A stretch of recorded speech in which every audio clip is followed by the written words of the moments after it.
હાય આંટી, તમે જે ડરતા હતા ટ્રીટમેન્ટ માટે અને ઇમ્પ્લાન્ટ માટે, તો તમને ટ્રીટમેન્ટની પ્રોસેસ કેવી લાગી?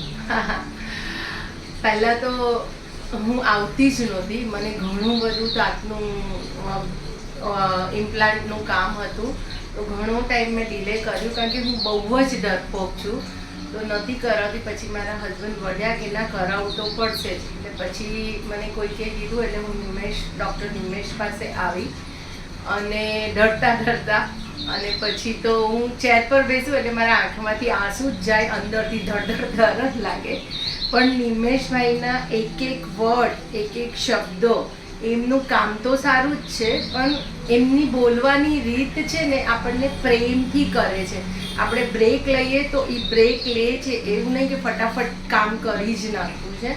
એટલે એકદમ રિલેક્સ, તમે બરાબર છો પછી જ હું સ્ટાર્ટ કરીશ. એટલે એમનું ટાઈમ બહુ સારો આપે છે કે જે આપણા મનમાંથી જ ડર નીકળી જાય છે. એટલે મને તો બહુ સારું થઈ ગયું અને મારું બધા દાંતની ટ્રીટમેન્ટ એકદમ પરફેક્ટ કરી છે. એટલે હું સજેસ્ટ કરીશ કે ડૉક્ટર નિમેશ પાસે તમે કરાવો. મને બહુ જ મજા આવી, જરા બી દુખ્યું પણ નથી અને પ્રેમથી કરું એમાં વધારે રિલેક્સ થયું મને. Thank you aunty.